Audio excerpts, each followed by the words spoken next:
I'm tired of this Black Lives Matter lie. Yeah, everywhere you go, I go to Grubhub, Uber Eats, Twitter, Facebook. Hell, I get a telemarketer calling me, please donate to Black Lives Matter. I'm tired of this damn lie, so I'm going to expose it. Yeah, I'm not going to tell you. I got to show you, because if I don't show you, you're going to call me a liar and a sellout and an Uncle Tom and a coon. Bad things happen to all races by the cops. Yeah, that catchphrase, Black Lives Matter, it duped a lot of us, but it didn't get us. Yeah, it's catchy though, but I didn't fall for it. Look here, first case.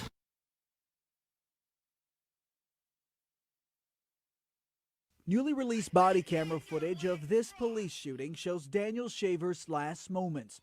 Police were responding to reports of a man pointing a rifle out of a hotel room window. Hands up in the air!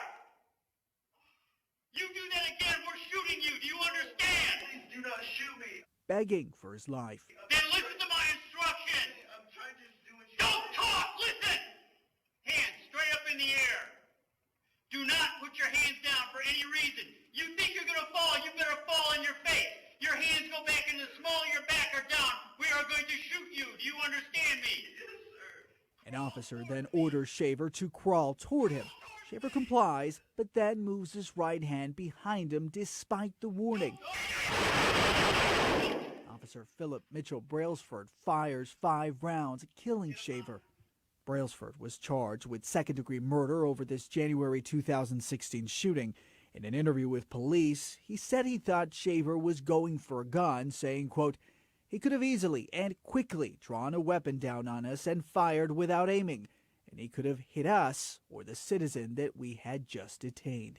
No gun was found on Shaver. Brailsford was acquitted last week. This kid is drunk. Yeah. He's begging for his life. Yeah. And the cop shoots him anyway. Yeah. The cop walks. Yeah, got acquitted. You didn't hear about it because he's white. Just imagine if this kid's name was Tyrone. A black kid crying. Imagine if this was George Floyd begging for his life. Yeah. It'd be front page news, but you didn't because it's some white kid with privilege. They're not going to show you that case because they're trying to spin it like this only happens to black folks. Next case. This Tony's the only thing we can get. Help me! In 2016, Tony Timpa called Dallas police for help. You're gonna kill me! And this You're gonna kill me! was the help he got. Restrained Tony, back to school. and mocked until he died. This was a tragedy. It was needless and avoidable. From a Dallas parking lot, Timpa dialed 911 and said he was a schizophrenic, was off his meds, and had taken cocaine. Hey, look, Tony, look at me, bro. Officers show up, but Timpa is hysterical, already handcuffed by a store security guard. He's then restrained like this for about 14 minutes, and officers can be heard laughing as Timpa's face is buried into the ground. Jeff Henley is representing Timpa's family against the city of Dallas in a federal lawsuit. He says officers knew Timpa was on something and should not have restrained him this long. From this, radically prone position, Tony is going to suffer asphyxia. When Timpa does stop breathing, officers continue to crack jokes. Is he asleep? He's snoring, that's what it was. But they stop in their tracks when a paramedic says the 32-year-old is dead. All this stuff. He's dead. He's what? He's dead. He died just like George Floyd did. Yeah, smothered him to death. But this guy didn't have an extensive prison record like George Floyd, right? And the cops are mocking the dude after he's dead. They saying he's asleep. Yeah. You didn't hear about it because he's white. Imagine if this guy was a black guy. 2 police officers standing over a black body, laughing. Not gonna hear about it. Doesn't fit the media narrative. Yeah. Next case. Police body camera footage captured the shooting and the moment officers realized there was a boy in the car. I never saw a kid in front of me. 6-year-old Jeremy Martist, who is autistic, died in the front seat, shot 4 times. His father, Chris Few, was critically wounded.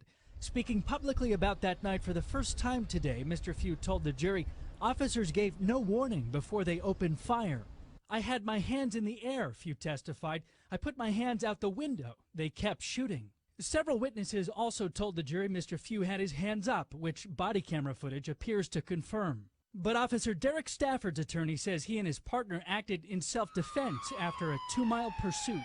He negligently and intentionally reversed his vehicle in an attempt to hit the officers. Few admitted to drinking that night but told the jury he would never hit an officer and only wanted to get his son to a caretaker so the boy wouldn't be involved in a possible arrest. The prosecution argues nothing Few did that night justified the deadly response. Derek Stafford is on trial, and it's just a shame that they want to put the victim on trial.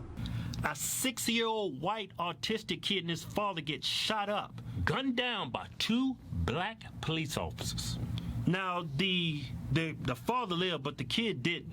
Yeah. You didn't hear about this because the victims are white. Yeah, little boy, man, 6 years old, got shot 5 times. They emptied 18 rounds in that car. That horrible thing that happened to Tamir Rice up in Cleveland, right? They singing that out like this only happens to black kids. There's an article I found. Now tell them, Tamir Rice was a 12-year-old kid. Yeah.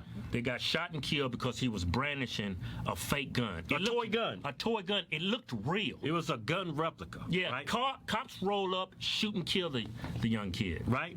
Now, this is not an isolated incident. There's an article up on Washington Post written back in 2016 over the span of 2 years, 85 to 86 shootings by cops, people brandishing fake toy guns. Yeah. 50 of them that died out of the 86, they were white. Yeah. You didn't hear about it because it doesn't fit the media narrative. Yeah. That whole Black Lives Matter, it's a lie. That's what pisses people off in that organization, on the news. That's why they mock people when they say all lives matter. No, all lives matter doesn't. It's not that. It's just about black lives. Because if you say all lives matter, it kills that narrative. That narrative falls apart. Everybody knows that there's black men is not being gunned down by a systemically racist police force. They act like this damn United States is the damn, like a scene out of that damn movie, The Purge. Yeah. And they keep saying, look at the prisons. All these black people incarcerated. Why? Because of the color of their skin, or because they was robbing people, killing people, committing crimes? If they're in jail because they're black, it's 2020. It's pretty easy to get them out. You gotta have evidence to be in jail. Derek Chauvin's case, they're painting this like he's a white supremacist. Right. That he killed George Floyd because he was black. But why is that the default? Simply due to the fact that Chauvin was a white guy and George Floyd was black? I could see if there's evidence that this dude was in the KKK or he had racist emails. There's a history of racism. Nazi tattoos or something. It's got to be something. Your default cannot be racist. Just because he's white and the victim's black. Yeah. That's being racist. Look, the 4 cops involved with George Floyd's death, and that was a murder. Yeah. All 4 of them need to be held responsible for that. Right. I'm not saying that. But out of the 4 police, it wasn't 4 white police officers. No. 2 of them was white. Yeah. 1 was Asian. Yep. And the other one was black. Yeah. So how is this prove that there's systemic racism in the police force? Why does this dude Chauvin, why do we look at him and say this is all cops? When we look at black folks, we don't say they're all criminals. When we look at white folks, we don't say they're all racist. Yeah. When we look at Muslims, we don't say they're all terrorists. Why do we get to call all cops bad because of one bad cop? Because that's what the media wants. They're going to push this narrative, and look how it's divided the country. Yeah. They have split this country in half. Yeah. These riots, people actually think cops out there hunt down black people for the simple fact that they're black, and there's no evidence of that. None. No statistics, no facts. They just tell you that black men are getting gunned down. It's all BS. It's all BS, and that's why I would never stand with Black Lives Matter, because it's all a lie. It's a lie to simply make black people feel that they're less American than everybody else. Yeah, to keep black people indebted to the Democrat Party. Yeah, that's what it's all about. And look at Black Lives Matter organization. Look at all the contributions they get. Look where that money's going. It's going to Democrat presidential candidates. It's not going to black people. It's not going to black neighborhoods. No. It's going to rich old white men running for president. Oh, that's what I call white privilege. Yeah. Go to officialhorsetwins.com and pick you out a patriotic t-shirt today. Hell, I'm even giving you 20% off. Just type in discount code Chinese virus. We call it Chinese because it's from China. We making t-shirts great again.